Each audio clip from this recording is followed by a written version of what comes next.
Capítulo 4. Marx, Feminismo e a Constituição dos Comuns. O comunismo não é para nós um estado de coisas que deve ser instaurado, um ideal para o qual a realidade deverá se direcionar. Chamamos de comunismo o movimento real que supera o estado de coisas atual. As condições desse movimento devem ser julgadas segundo a própria realidade efetiva. Resultam dos pressupostos atualmente existentes. Karl Marx e Friedrich Engels. Introdução. Quais ferramentas, princípios e ideias o marxismo pode oferecer à teoria e à política feministas de nossa época? Será que hoje podemos pensar em uma relação entre marxismo e feminismo distinta do casamento infeliz que Heidi Hartmann descreveu em um ensaio de 1979 bastante citado? Quais aspectos do marxismo são mais importantes para reimaginarmos o feminismo e o comunismo no século XXI? E como o conceito de comunismo de Marx se compara ao princípio dos comuns, paradigma político que inspira muito do pensamento radical feminista hoje? Ao fazer essas perguntas, eu me junto ao diálogo sobre a construção de alternativas ao capitalismo que começou em acampamentos e praças planeta fora, onde, de formas contraditórias, mas criadoras de novas possibilidades, a sociedade de participantes de práticas comunais está surgindo, esforçando-se por construir espaços e relações sociais que não sejam governados pela lógica de mercado capitalista. Todavia, avaliar o legado da visão de Marx sobre o comunismo no século XXI não é tarefa fácil. Somando-se a complexidade do pensamento de Marx ao fato de que, no último período de sua vida, depois da derrota da Comuna de Paris, ele aparentemente abandonou alguns de seus axiomas políticos, em especial aqueles relacionados às pré-condições materiais para a construção de uma sociedade comunista. Também especula-se que haja importantes diferenças entre suas duas principais obras, O Capital e Grundrisse, e que Marx não é um autor cujo pensamento possa ser compreendido por meio de um conjunto fixo de formulações, já que o seu nível de análise mudava continuamente, junto com o seu projeto político. Entretanto, duas coisas são certas. A linguagem política que Marx nos ofereceu ainda é necessária para pensar o mundo para além do capitalismo. Sua análise sobre mais valor, dinheiro e forma mercadoria, e, acima de tudo, o seu método, notável por dar à história e à luta de classes base material e por recusar-se a separar o econômico do político, ainda são indispensáveis, embora não suficientes para a compreensão do capitalismo contemporâneo. Não surpreende que, com o aprofundamento da crise econômica global, tenha ressurgido o interesse na obra de Marx, que muitas pessoas não poderiam ter antecipado nos anos 90, quando o pensamento dominante declarou sua teoria morta. Em vez disso, entre os destroços do socialismo real, amplos debates emergiram sobre questões relativas a, abre aspas, acumulação primitiva, fecha aspas, as modalidades de, abre aspas, transição, fecha aspas, e ao significado histórico e ético do comunismo e suas possibilidades. Combinada com princípios feministas, anarquistas, antirracistas e queer, a teoria de Marx continua a influenciar os rebeldes da Europa, das Américas e além. Um feminismo anticapitalista, portanto, não pode ignorar Marx. Na verdade, como Steve Jackson argumentou, abre aspas, até o início dos anos 1980,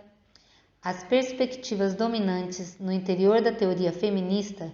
geralmente eram influenciadas pelo marxismo ou formuladas em diálogos com ele, fecha aspas. No entanto, não há dúvidas de que devem ser dadas novas bases às categorias de Marx e de que devemos ir, abre aspas, além de Marx, fecha aspas. Isso não ocorre apenas devido às transformações socioeconômicas que aconteceram desde a época de Marx, mas por causa dos limites na compreensão dele sobre as relações capitalistas. Limites cuja importância política foi evidenciada pelos movimentos sociais do último meio do século, que trouxeram ao cenário mundial sujeitos que a teoria de Marx ignorou ou marginalizou. Feminismo e o ponto de vista da reprodução social. As feministas fizeram importantes contribuições a esse processo, mas não estiveram sozinhas. Nos anos 1950 e 1960, como consequência das lutas anticoloniais, teóricos políticos como Frantz Fanon questionaram uma análise que, como a de Marx, se concentrava quase exclusivamente no trabalho assalariado e supunha um papel de vanguarda para o proletariado industrial metropolitano, marginalizando assim o lugar das pessoas escravizadas, colonizadas e não assalariadas, entre outras, no processo de acumulação e na luta anticapitalista. Por sua vez, os revolucionários negros dos Estados Unidos, de W.E.B. Du Bois a Cedric Robinson, sublinharam a ausência, na obra de Marx, de uma análise das desigualdades raciais como uma característica estrutural da sociedade capitalista e da exploração capitalista do trabalho. Ecologistas, inclusive alguns grupos ecossocialistas, também repreenderam Marx por promover uma visão assimétrica e instrumental da relação humanidade-natureza, apresentando os seres humanos e o trabalho como únicos agentes ativos e recusando à natureza qualquer valor intrínseco e potencial de auto-organização.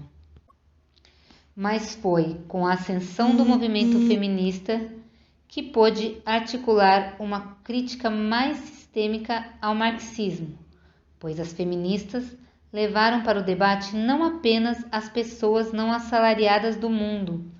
como a vasta população de sujeitos sociais, mulheres, crianças e eventualmente homens, cujo trabalho no campo, na cozinha, no quarto e nas ruas produz e reproduz todos os dias a mão de obra e com esses sujeitos um conjunto de questões e lutas referente à organização da reprodução social que Marx e a tradição política marxista mal chegam a mencionar. É a partir dessa crítica que examino o legado da visão que Marx tem do comunismo, concentrando-me naqueles aspectos que são mais importantes para um programa feminista e uma política dos comuns, termo pelo qual me refiro às muitas práticas e perspectivas adotadas globalmente por movimentos sociais que hoje buscam expandir a cooperação social, destruir o controle do mercado e do Estado sobre a nossa vida, promover o compartilhamento de riquezas e, desta forma, dar fim à acumulação capitalista. Antecipando minhas conclusões, argumento que a visão de Marx do comunismo como sociedade que está além do valor da troca, da propriedade privada e do dinheiro, baseada em associações de produtores e produtoras livres e governados pelo princípio, abre aspas, a cada pessoa de acordo com suas necessidades, de cada pessoa de acordo com suas habilidades, fecha aspas.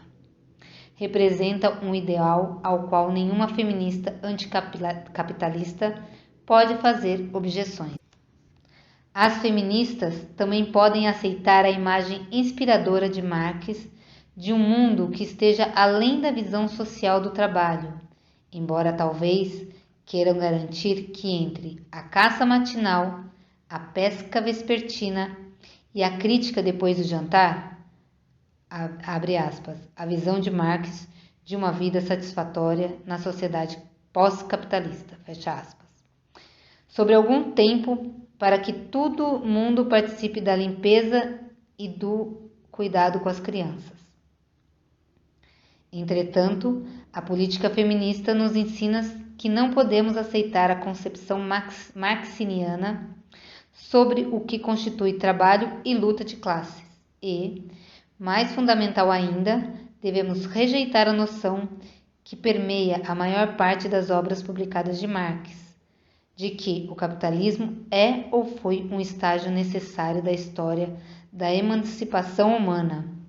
pré-condição para a construção de uma sociedade comunista.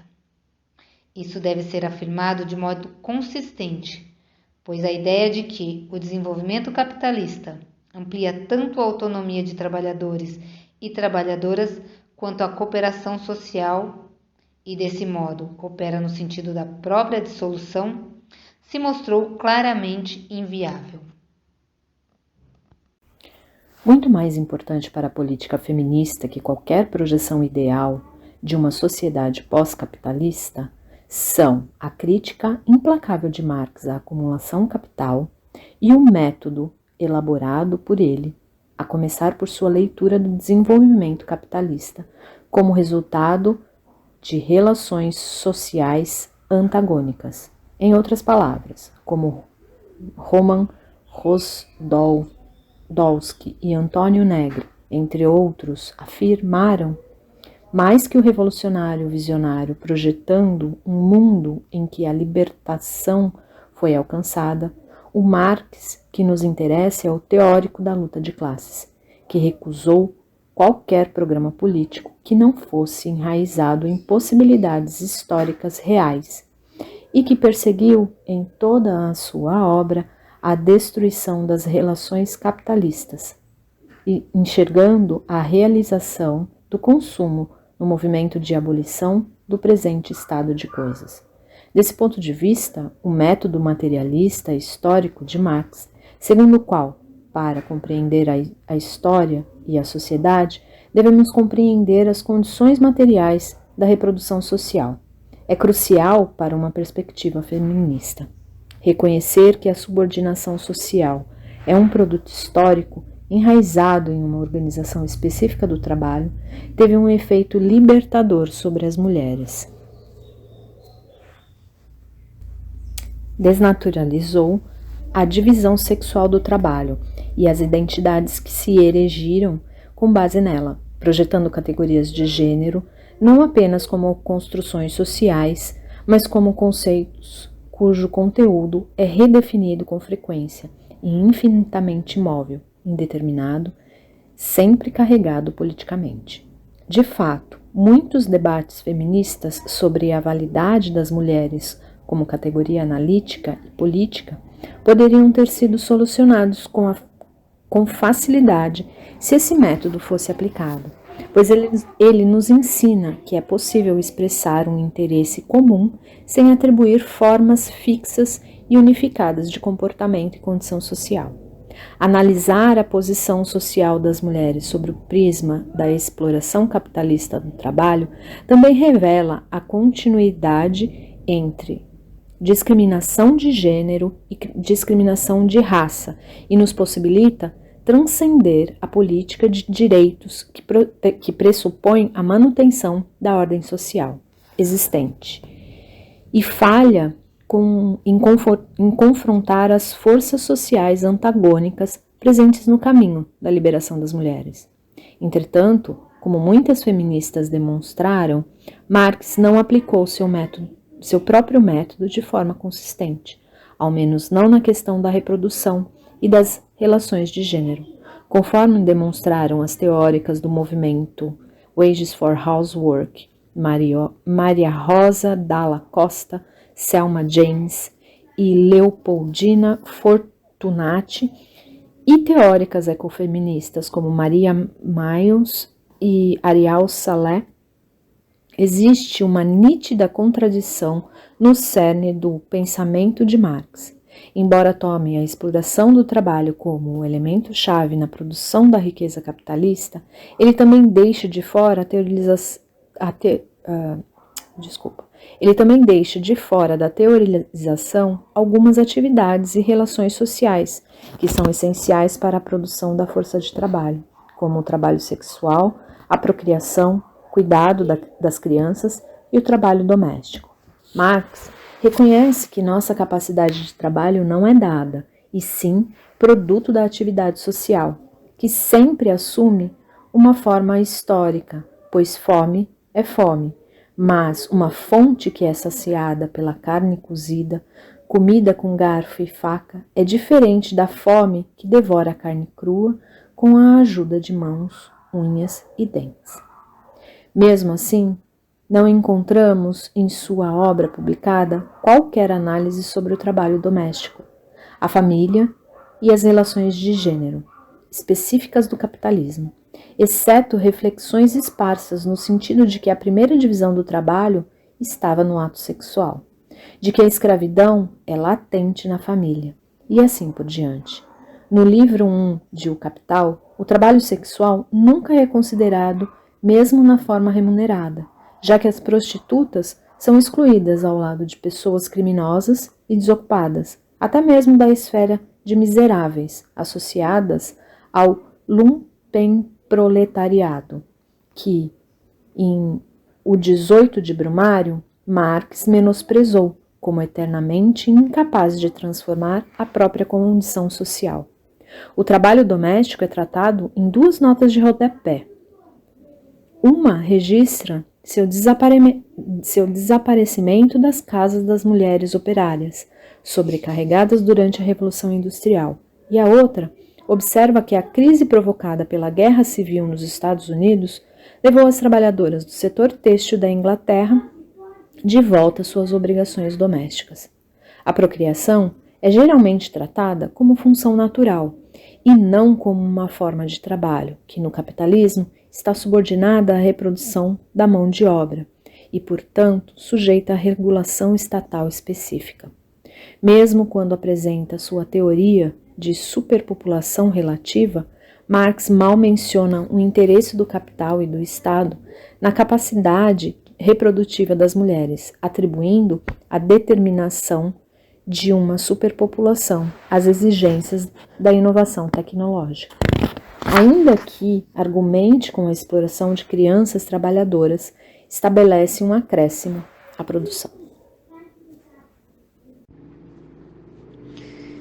Devido a essas omissões, muitas feministas têm acusado Marx de reducionismo e visto a integração entre feminismo e marxismo como um processo de subordinação. As autoras que citei, entretanto, têm provado que podemos trabalhar com as categorias de Marx, mas devemos reconstruí-las e alterar sua ordem arquitetônica para que o centro de gravidade não seja exclusivamente o trabalho assalariado e a produção de mercadoria, mas inclua a produção e a reprodução da força de trabalho, sobretudo daquela parcela executada pelas mulheres em casa. Pois, ao fazermos isso, tornamos visível um terreno crucial de acumulação e luta, bem como toda a dimensão da dependência do capital em relação ao trabalho não remunerado e à duração total da jornada de trabalho. De fato, ao expandir a teoria de Marx sobre o trabalho produtivo para incluir o trabalho reprodutivo em suas diferentes dimensões, não podemos apenas compor uma teoria das relações de gênero no capitalismo, mas obter um conhecimento renovado sobre a luta de classes e os meios pelos quais o capitalismo se reproduz pela criação de diferentes regimes de trabalho e outras formas irregulares de desenvolvimento e subdesenvolvimento. Colocar a reprodução da força de trabalho no centro da produção capitalista traz à luz um universo de relações sociais que permanece invisível em Marx, mas é essencial para expor os mecanismos que regulam a exploração do trabalho. Isso revela que o trabalho não remunerado que o capital extrai da classe trabalhadora é bem maior do que Marx imaginou, estendendo-se tanto ao trabalho doméstico, que se tem esperado que as mulheres realizem, como à exploração de trabalhadores e trabalhadoras nas colônias e periferias do mundo capitalista. Aliás, existe uma continuidade entre a desvalorização da reprodução da força de trabalho presente no lar e a desvalorização do trabalho empregado nas muitas plantações que o capitalismo estabeleceu nas regiões por ele colonizadas, bem como nas áreas centrais da industrialização. Nos dois casos, as formas de trabalho e coerção envolvidas não foram apenas naturalizadas, mas ambas se tornaram parte de uma linha de montagem global desenhada para reduzir os custos de reprodução de mão de obra assalariada. Nessa linha, o trabalho doméstico atribuído às mulheres como destino natural se une e se reveza com o trabalho de milhões de campesinas, agricultoras de subsistência e trabalhadoras informais que cultivam e produzem por uma ninharia as mercadorias que a mão de obra assalariada consome, ou, ainda, fornecem a custo reduzido os serviços que a reprodução dessa mão de obra exige. Por isso, as hierarquias de trabalho que tantas ideologias racistas e machistas tentaram justificar, mas que apenas demonstram que a classe capitalista conservou seu poder por meio de um sistema de domínio indireto, dividindo a classe trabalhadora de forma eficaz, em que o salário é usado para delegar aos trabalhadores do sexo masculino o poder sobre as pessoas não assalariadas, a começar pelo controle e a supervisão do corpo e do trabalho das mulheres. Isso significa que o salário não é apenas um campo de confronto entre capital e trabalho, campo no qual a classe trabalhadora negocia a quantidade e a constituição do trabalho socialmente necessário, mas é também um instrumento para criar relações de poder e hierarquias desiguais entre a mão de obra. Isso significa também que a cooperação entre a classe trabalhadora no processo de trabalho não é suficiente para unificá-la. Consequentemente, a luta de classes é um processo muito mais complicado do que Marx supõe. Como as feministas descobriram, a luta de classe deve se iniciar muitas vezes na família, já que, a fim de combater o capitalismo, as mulheres tiveram de se opor a maridos e pais, da mesma forma que pessoas negras tiveram de se opor a trabalhadoras e trabalhadores brancos e ao tipo particular de composição de classe que o capitalismo impõe por meio da relação assalariada. Por fim, reconhecer que é o trabalho doméstico que produz a mão de obra nos permite compreender as identidades de gêneros como funções do trabalho e as relações de gênero como relações de produção. Um ato que liberta as mulheres da culpa sofrida sempre que desejamos recusar o trabalho doméstico e que amplia o sentido do princípio feminista de que o pessoal é o político. Por que Marx negligenciou o fato de que o próprio papel do trabalho reprodutivo é essencial para a produção da força de trabalho? Sugeri, em outro texto, que as condições da classe trabalhadora na Inglaterra, na época de Marx, podem nos oferecer uma explicação. Quando ele estava escrevendo Das Kapital, uma quantidade muito pequena de trabalho doméstico era realizada na família de classe trabalhadora, como o próprio Marx reconheceu, pois as mulheres cumpriam jornadas nas fábricas ao lado dos homens, do amanhecer ao pôr do sol. O trabalho doméstico, como uma ramificação da produção capitalista, estava fora do horizonte histórico e político de Marx. Apenas na segunda metade do século XIX, depois de 2 décadas de revoltas da classe trabalhadora, durante as quais o espectro do comunismo assombrou a Europa,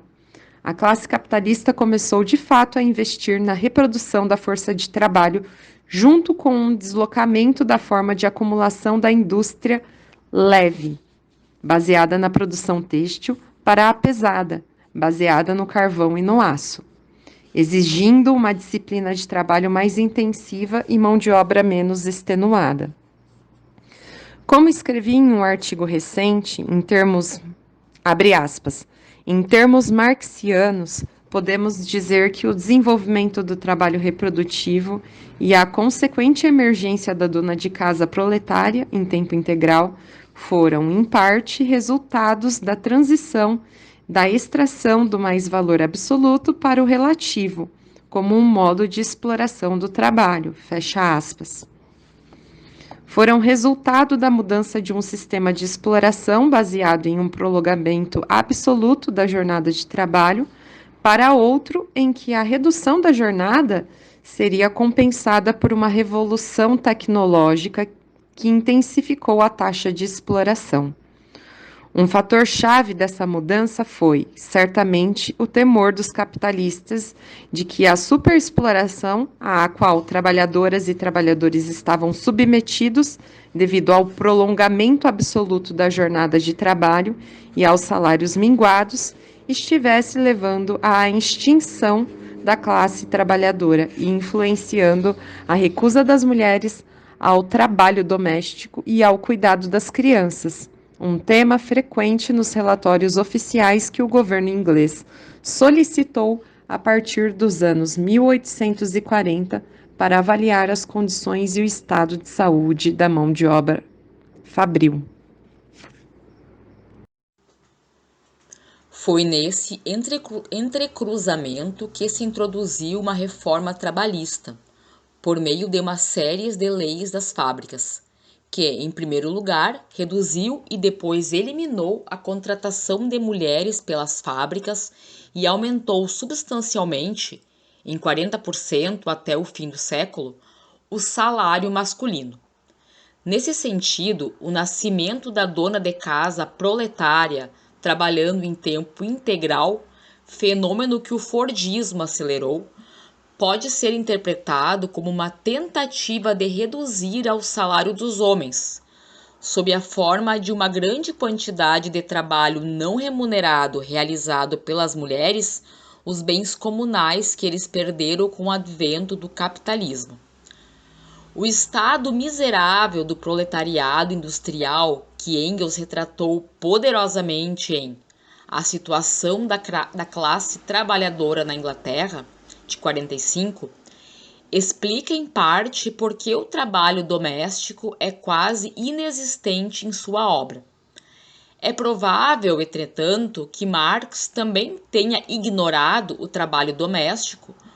porque a este faltavam as características que ele considerava essenciais para a organização capitalista do trabalho, que ele associou ao trabalho industrial assalariado. Por ser centrado no lar, organizado de maneira não cooperativa e realizado em um nível de baixo desenvolvimento tecnológico, mesmo no século XX, no auge da vida doméstica, o trabalho doméstico continuou a ser classificado por marxistas como um traço residual das formas pré-capitalistas de produção. Como Dolores observou em The Grand Domestic Revolution, a Grande Revolução Doméstica, mesmo quando preconizavam o trabalho doméstico socializado, intelectuais socialistas não acreditavam que este seria algum dia um trabalho significativo e, como Auguste Bebel vislumbravam, uma época em que o trabalho doméstico seria reduzido ao mínimo. Foi necessária uma revolta das mulheres contra o trabalho doméstico nos anos 60 e 70 para provar que se trata de um trabalho socialmente necessário, no sentido capitalista, e que, mesmo não sendo organizado de modo industrial, é extremamente produtivo e, em grande medida, não pode ser mecanizado, pois a reprodução de indivíduos nos quais subsiste a força de trabalho requer diversos serviços emocionais e físicos, que são de natureza interativa e, portanto, exigem um trabalho intenso. Essa percepção desestabilizou ainda mais a fundamentação teórica e política de Marx, nos obrigando a repensar um de seus principais preceitos: o de que, com o desenvolvimento do capitalismo, a maior parte do trabalho seria industrial, e o mais importante, que o capitalismo e a indústria moderna propiciariam as condições materiais para construir uma sociedade livre de exploração. Maquinaria, indústria moderna e reprodução. Marx presumia que o capitalismo e a indústria moderna deveriam preparar o terreno para o advento do comunismo, porque acreditavam que, sem um salto na produtividade do trabalho, a humanidade estaria condenada a um conflito sem fim, motivado pela escassez, destituição e competição pelos itens necessários à vida. Ele também enxergava a indústria moderna como a materialização de uma racionalidade superior, que se insere no mundo por meio de motivos sórdidos, mas ensina aos seres humanos atitudes que tendem a desenvolver nossas capacidades ao máximo, bem como a nos libertar do trabalho. Para Marx, a indústria moderna não é o único meio para a redução do trabalho socialmente necessário, mas é o modelo exato de trabalho, ensinando uniformidade, regularidade e princípios de desenvolvimento tecnológico a trabalhadoras e trabalhadores, possibilitando assim o envolvimento de maneira intercambiável em diferentes atividades laborais, algo que quem realiza o trabalho minucioso de manufatura e mesmo artesãs e artesãos presos ao ofício nunca poderiam alcançar. Neste contexto, o capitalismo é a mão firme que traz a grande indústria à existência, abrindo o caminho para a concentração de meios de produção e cooperação no processo de trabalho, desdobramentos que Marx considerava essenciais para a expansão das forças produtivas e para um crescimento da produtividade. O capitalismo também é, para ele, o chicote que ensina aos seres humanos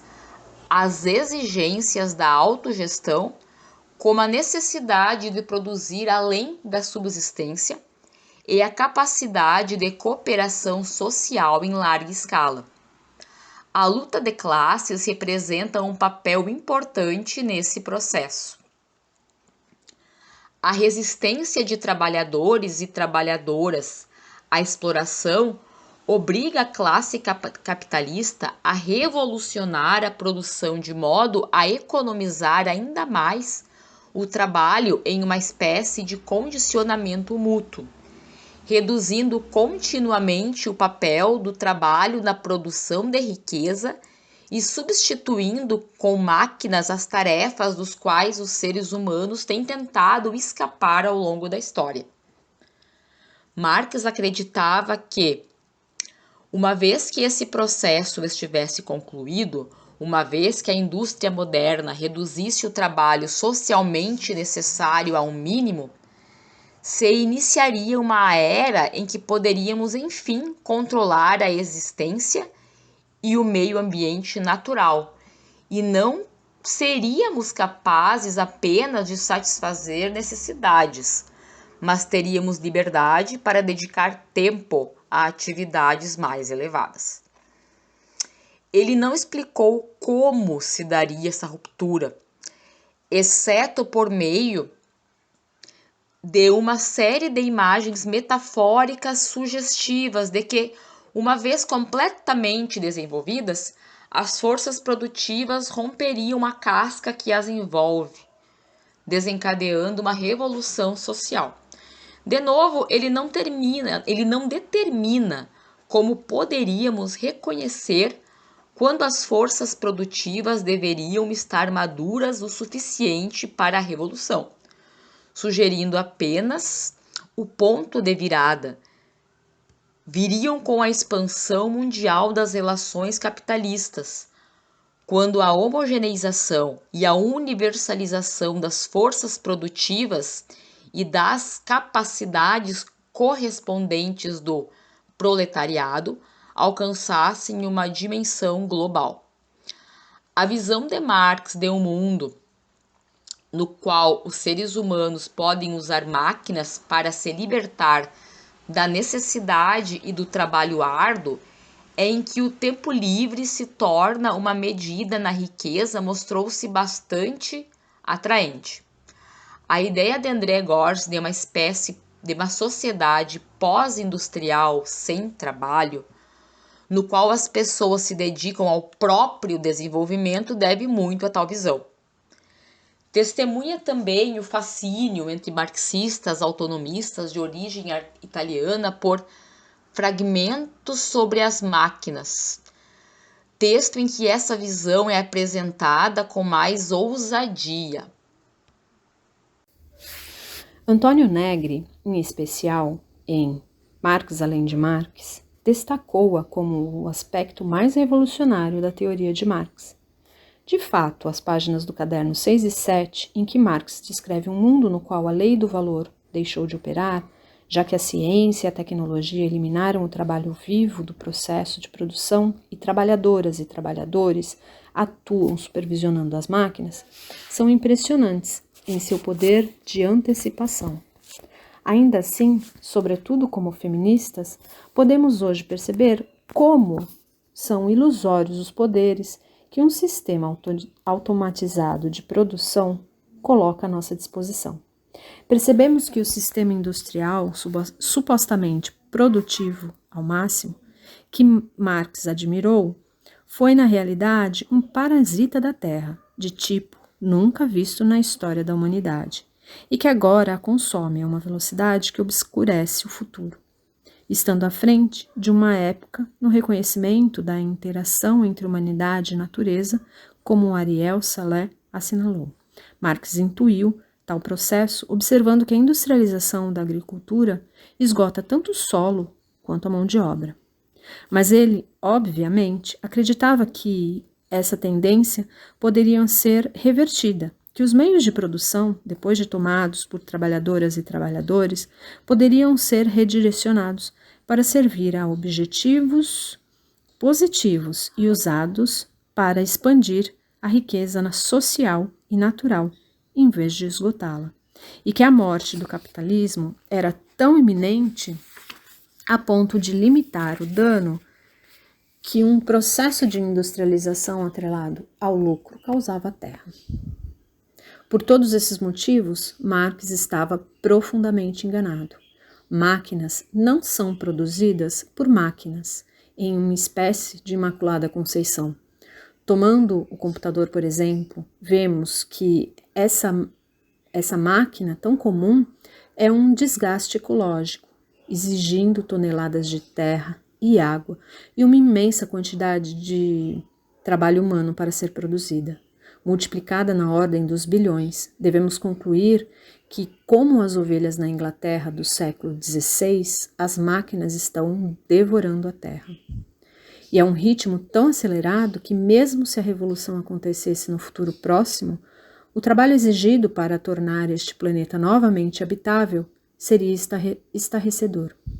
As máquinas, além do mais, requerem uma infraestrutura material e cultural, que afeta não apenas nossos comuns naturais, terras, florestas, águas, montanhas, mares, rios e litorais, mas também a psique e as relações sociais, moldando subjetividades, criando novas necessidades e hábitos, produzindo dependência que hipotecam o futuro. Isso explica, em parte, porque 1 século e meio depois da publicação do livro 1 de O Capital, o capitalismo não dá sinais de dissolução, embora as condições objetivas previstas por Marx como necessárias à revolução social pareçam mais do que maduras. O que testemunhamos é, ao contrário, um regime de permanente acumulação primitiva, remanescente dos cercamentos do século XVI. Dessa vez, organizados pelo Fundo Monetário Internacional e pelo Banco Mundial, com um grupo de empresas mineradoras e do agronegócio, que na África, na Ásia e na América Latina vem privatizando terras comunais e expropriando pequenos produtores para obter lítio, coltan e diamantes, dos quais a indústria moderna necessita. Devemos também enfatizar que nenhum dos meios de produção que o capitalismo desenvolveu pode ser tomado e usado de forma diferente, sem que isso acarrete problemas. Assim como não podemos tomar o Estado, o que veremos adiante, não podemos tomar a indústria, a ciência e a tecnologia capitalistas, pois os objetivos de exploração para os quais foram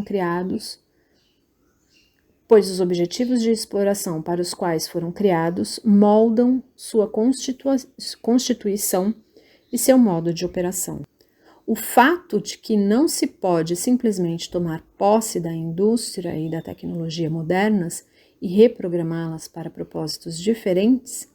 é mais bem demonstrado pelo crescimento das indústrias nuclear e química, que envenenaram o planeta e proporcionaram à classe capitalista um imenso arsenal de armas, que agora nos ameaça de aniquilação ou, no mínimo, de destruição mútua das classes em disputa. Como Otto Ulrich disse, a conquista mais notável da tecnologia transformada pela ciência foi, sem dúvida, o aumento do poder destrutivo da máquina de guerra. De forma similar, a gestão industrial supostamente racional da agricultura, que Marx comparava ao método presumido como irracional de pequenos produtores, destruiu a abundância, a diversidade e o valor dos alimentos. E muito disso terá de ser descartado em uma sociedade em que a produção é destinada a seres humanos, em vez de ser um instrumento de acumulação capitalista. A outra consideração que nos leva a questionar a concepção de Marx sobre a função da tecnologia na formação de uma sociedade comunista, sobretudo quando examinada pela perspectiva do feminismo. Um comunismo baseado em máquinas depende de uma organização do trabalho que exclui as atividades mais básicas realizadas pelos seres humanos. Como mencionei, o trabalho reprodutivo, ignorado na análise de Marx, é em grande parte um trabalho que não pode ser mecanizado. Em outras palavras, a visão de Marx de uma sociedade na qual o trabalho necessário pode ser drasticamente reduzido por meio da automoção se choca com o fato de que a maior parte do trabalho executado no mundo é de natureza muito relacional e poucas vezes sujeita à mecanização. Em tese, em uma sociedade pós-capitalista, mecanizaríamos várias obrigações domésticas e certamente contaríamos com novas formas de comunicação para obter companhia, aprendizado e informação, uma vez que controlássemos qual tecnologia seria produzida, para quais propósitos e sob quais condições.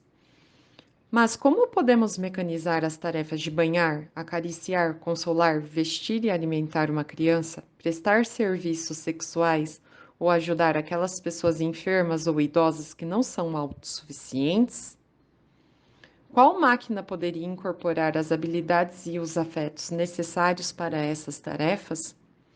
Foram realizadas tentativas de criar robôs enfermeiros e robôs do amor interativos, e é possível que no futuro possamos ver a produção de mães mecânicas. Ainda que pudéssemos pagar por esses dispositivos, devemos nos perguntar a que custo emocional os introduziríamos em casa para substituir o trabalho vivo. Mas, se o trabalho reprodutivo só pode ser parcialmente mecanizado, então o esquema marxiano que torna a expansão da riqueza material dependente da automoção e da redução do trabalho necessário implode, pois o trabalho doméstico e, sobretudo, o cuidado das crianças constitui a maior parte do trabalho neste planeta. O próprio conceito de trabalho socialmente necessário perde muito de sua força. Se o maior e mais indispensável setor do trabalho do planeta não for reconhecido como uma parte essencial do trabalho socialmente necessário, como esse termo deveria ser definido? E por meio de quais critérios e princípios a organização do trabalho assistencial, do trabalho sexual e da procriação será direcionada se essas atividades não forem consideradas parte do trabalho social necessário? O crescente ceticismo em relação à possibilidade de reduzir de forma substancial o trabalho doméstico por meio da mecanização é um dos motivos pelos quais existe atualmente entre as feministas um interesse renovado em formas mais coletivas de reprodução e criação de comuns reprodutivos, com experiências voltadas à redistribuição do trabalho entre um número de sujeitos mais amplo do que a família nuclear propicia. Enquanto isso, sob a pressão da crise econômica,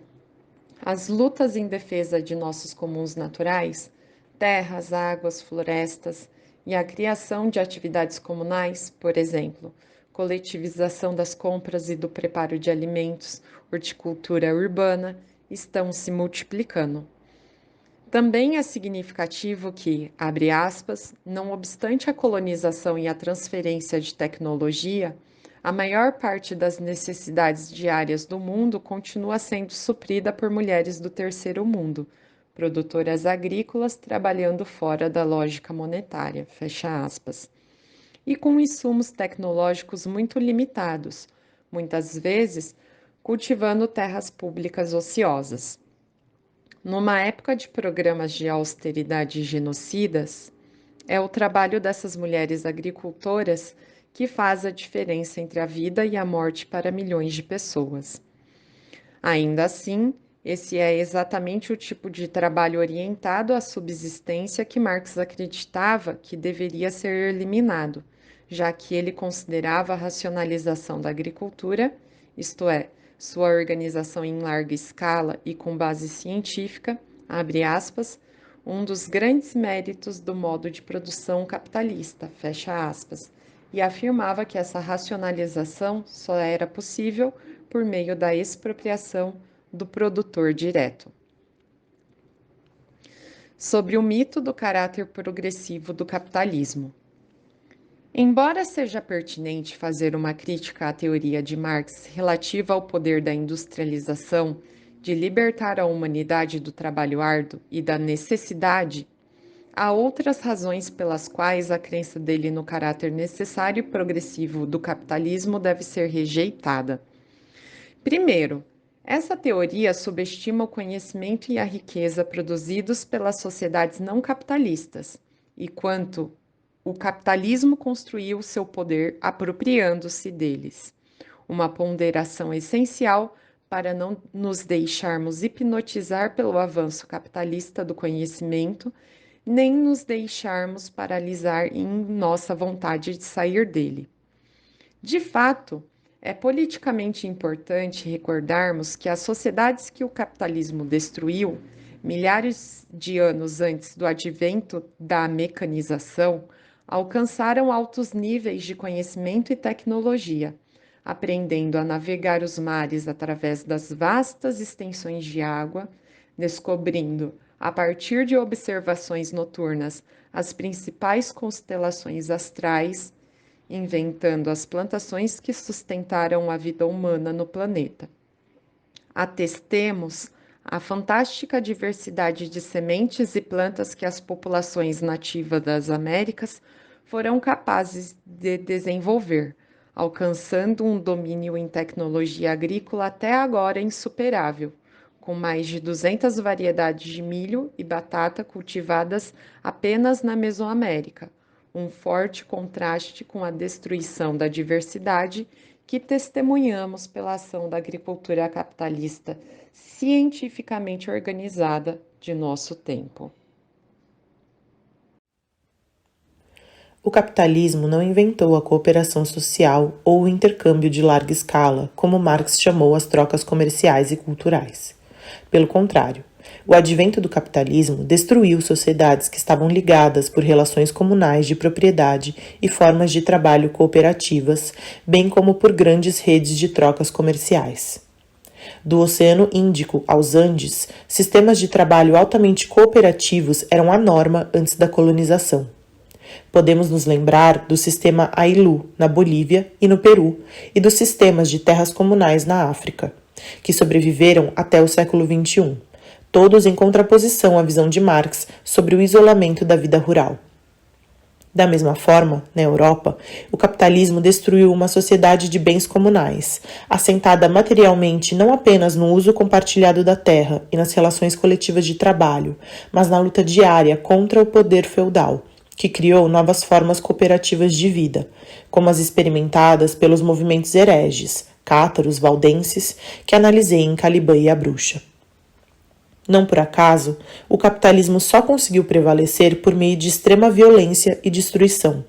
incluindo o extermínio de milhares de mulheres ao longo de 2 séculos de caça às bruxas, processo que, no século XVI, desmantelou uma resistência que tomou forma nas guerras camponesas.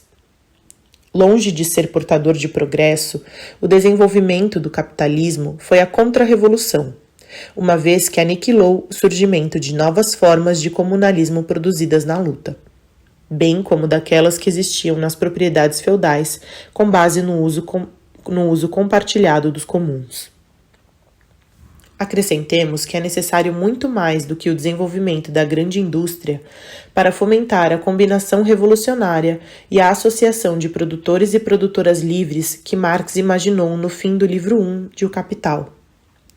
O capital e a grande indústria podem aumentar a concentração dos meios de produção e a cooperação no processo de trabalho resultante da divisão de funções. Mas a cooperação necessária para um processo revolucionário é diferente, em termos qualitativos, do fator técnico que Marx descreve como sendo, junto com a ciência e a tecnologia,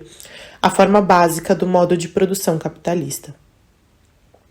É até questionável se podemos falar em cooperação no caso de relações de trabalho que não são controladas pela própria mão de obra e, portanto, não resultam em um processo independente de tomada de decisões, exceto no momento de resistência em que a organização capitalista do processo de trabalho é subvertida. Também não podemos ignorar que a cooperação que Marx admirava como marca da organização capitalista do trabalho se tornou possível, em termos históricos, precisamente porque tanto as habilidades de trabalhadores e trabalhadoras quanto a cooperação na luta que travavam foram destruídas. Segundo, supor que o desenvolvimento capitalista tenha sido inevitável, para não dizer necessário ou desejável, em qualquer momento da história, passado ou presente, é nos colocar do lado oposto das lutas de resistências travadas até hoje.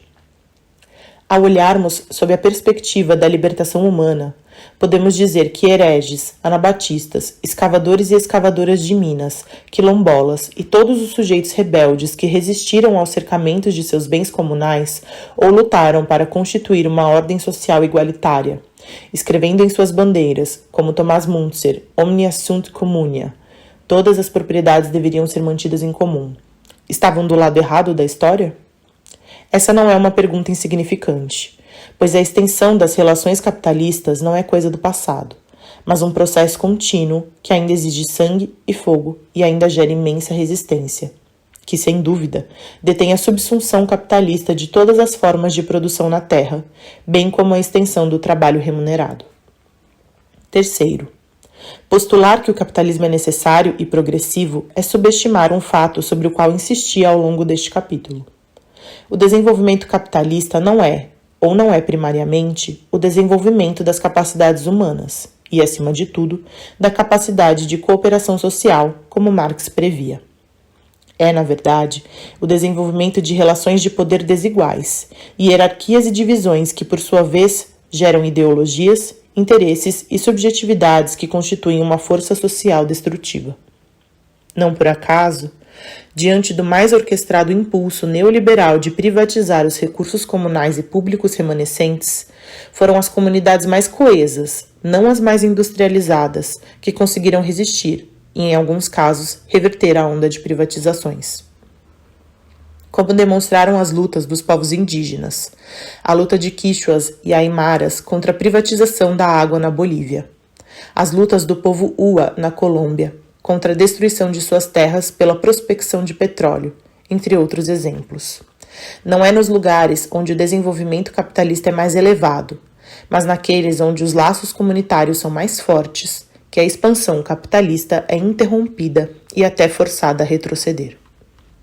Aliás, Quando a perspectiva de uma revolução mundial fomentada pelo desenvolvimento capitalista recua, a reconstituição de comunidades devastadas por políticas racistas e sexistas e por vários ciclos de cercamentos parece não apenas uma condição objetiva, mas uma pré-condição de mudança social. Do comunismo aos comuns, uma perspectiva feminista. Opor-se às divisões que o capitalismo criou com base em raça, gênero, idade, reunindo o que ele separou em nossa vida e reconstituindo um interesse coletivo, deve ser uma prioridade política para feministas e integrantes de outros movimentos por justiça social nos dias de hoje. É isso, em última análise, que está em jogo na política dos comuns, que em sua melhor forma pressupõe um compartilhamento de riquezas, um processo coletivo de tomadas de decisões e uma revolução na relação conosco e com as outras pessoas. A cooperação social e a construção de conhecimento, que Marx atribuiu ao trabalho industrial, podem ser elaboradas apenas por meio de atividades comuns. Horticultura urbana, banco de tempo, código aberto, que são auto-organizadas e exigem, mas também criam uma comunidade. Nesse sentido, uma vez que visa reproduzir nossa vida de maneira a fortalecer laços mútuos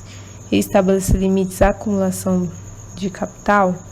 a política dos comuns traduz em parte a noção de Marx de comunismo, como a abolição do estado atual das coisas. Também se poderia argumentar que, com o desenvolvimento dos comuns online, o surgimento dos softwares livres, os movimentos de cultura, estamos nos aproximando da universalização das capacidades humanas antevistas por Marx como sendo resultado do desenvolvimento de forças produtivas. Mas a política dos comuns traduz em parte a noção de Marx de comunismo como a abolição do estado atual das coisas. Também se poderia argumentar que, com o desenvolvimento dos comuns online, o surgimento dos softwares livres, os movimentos de cultura livre, estamos nos aproximando da universalização das capacidades humanas, antevistas por Marx, como sendo resultado do desenvolvimento de forças produtivas. Mas a política dos comuns é um afastamento radical do que o comunismo significou na tradição marxista, em grande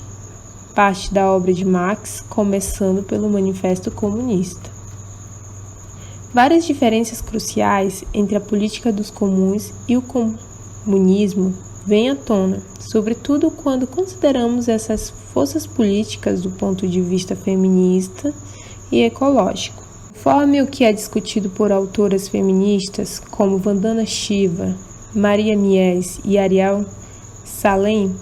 é praticado por organizações populares de mulheres. Os comuns, para se concretizar, não dependem do desenvolvimento das forças produtivas ou da mecanização da produção, nem de qualquer ampliação global das relações capitalistas. As pré-condições do projeto comunista de Marx.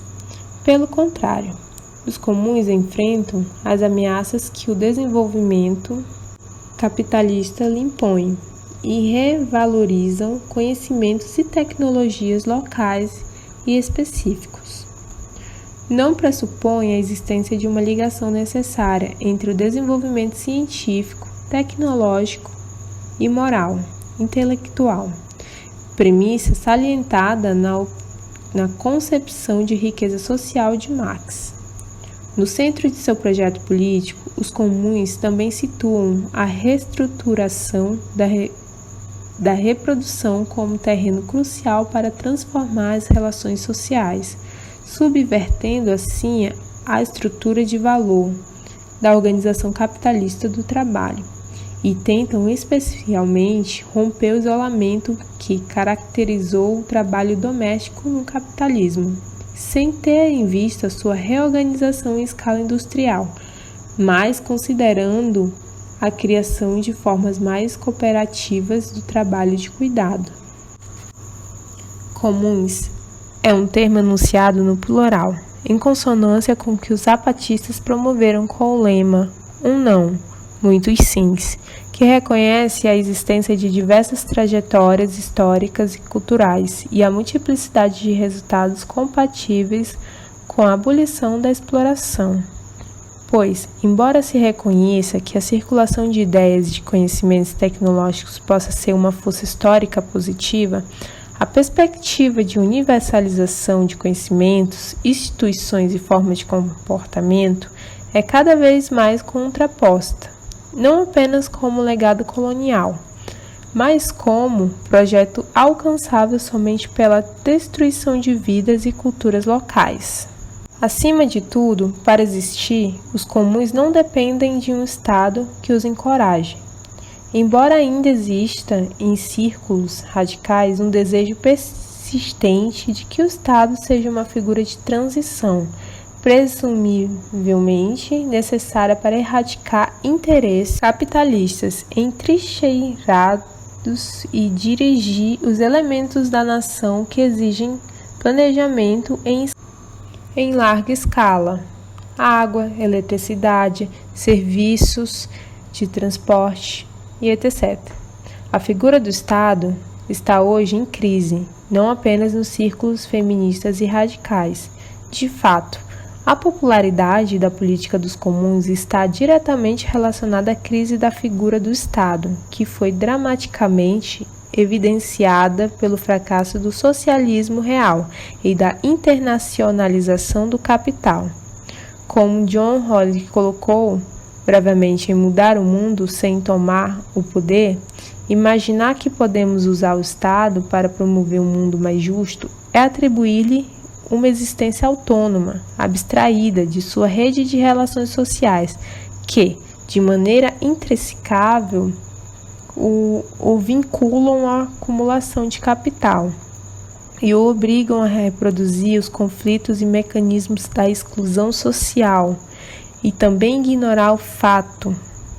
de que as relações sociais capitalistas nunca foram limitadas pelas fronteiras do Estado,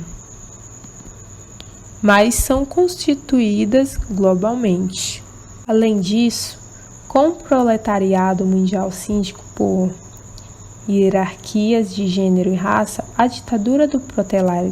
proletariado, concretizada na figura de um Estado, correria o risco de tornar a ditadura da parcela branca e masculina da classe trabalhadora. Para quem tem mais poder social, é bastante possível conduzir o processo revolucionário no sentido de objetivos que mantenham seus privilégios.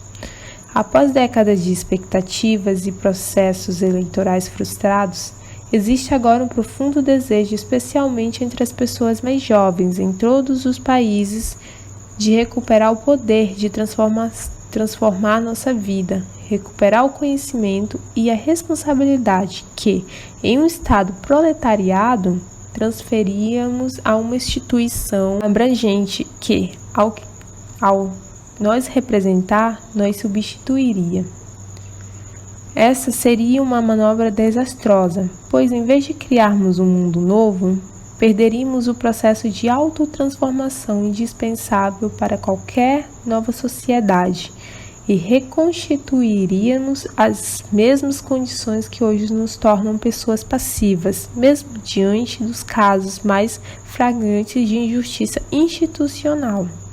Esse é um dos atrativos que os comuns representam como forma embrionária de uma nova sociedade, para um poder que vem da base, não do Estado,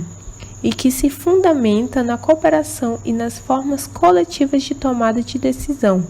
não na coerção. Nesse sentido, o espírito dos comuns ecoa a percepção de Audre Lorde,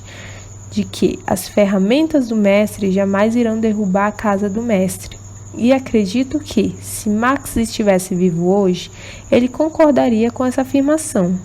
porque embora ele porque embora ele não tenha se concentrado muito nas destruições produzidas pela organização capitalista, do machismo e do racismo, e tenha prestado pouca atenção à transformação na subjetividade do proletariado, ainda assim ele compreendeu que precisamos de uma revolução para nos libertar não apenas das barreiras externas, mas da internalização da ideologia e das relações capitalistas, ou como ele disse, de toda a antiga imundície, para a classe se tornar capaz de uma nova fundação da sociedade.